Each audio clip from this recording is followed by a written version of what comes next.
அதிமுக ஒரு மிகப்பெரிய வெற்றியை எதிர்பார்க்க முடியுமா அப்படின்னா ஒரு கேள்விக்குறிதான். ஏன்னா விஜயுடைய தாக்கம் அதிக அளவுல இருக்கு.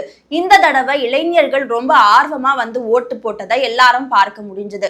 விஜய் இளைஞர்களுடைய பலத்தை தாம் பக்கம் முழுமையா ஈர்த்திருக்காரா அப்படின்றது ஒரு மிகப்பெரிய கேள்விதான். அப்படி நடந்தா அது கண்டிப்பா அதிமுகவுக்கு எதிரான ஒரு சூழலை கட்டமைக்கும். 12.5 லட்சம் புதிய வாக்காளர்கள் மட்டும் இல்லாம இளைஞர்களுடைய வாக்குகள் மொத்தமாவே விஜய் பக்கம் போயிருந்தா இது ஒரு மிகப்பெரிய தாக்கத்தை 2026 தேர்தல்ல ஏற்படுத்தும். தமிழக வரலாற்றை பொறுத்த வரைக்கும் அதிக சதவீதத்துல வாக்கு பதிவானா அப்படின்னா அது ஆளுங்கட்சிக்கு எதிரான ஒரு மனநிலைய மக்கள் இருக்காங்க அப்படின்றதுதான் யதார்த்தமா இருந்தது. இந்த தடவை 80% அளவுக்கு வாக்குப்பதிவு நடந்திருக்கிறதுனால இது திமுகவுக்கு எதிரான வாக்குகளா அப்படின்றது ஒரு மிகப்பெரிய கேள்விக்குறிதான். விஜயோடைய தாக்கத்தினால இந்த தடவை யாருக்கு சாதகமா போகும் அப்படின்றது மே 4 வரை எல்லாருமே ஒரு குழப்பத்துலதான் இருக்க வேண்டிய ஒரு நிலைமை இருக்கு. தற்போதைய கள நிலவரப்படி கிராமப்புறங்கள்ல அதிமுகவுக்கும் அதே மாதிரி நகரங்கள்ல திமுக தாவேகாவுக்கு இடையில ஒரு மிகப்பெரிய கடுமையான போட்டி நிலவும் அப்படின்னு சொல்லப்படுது.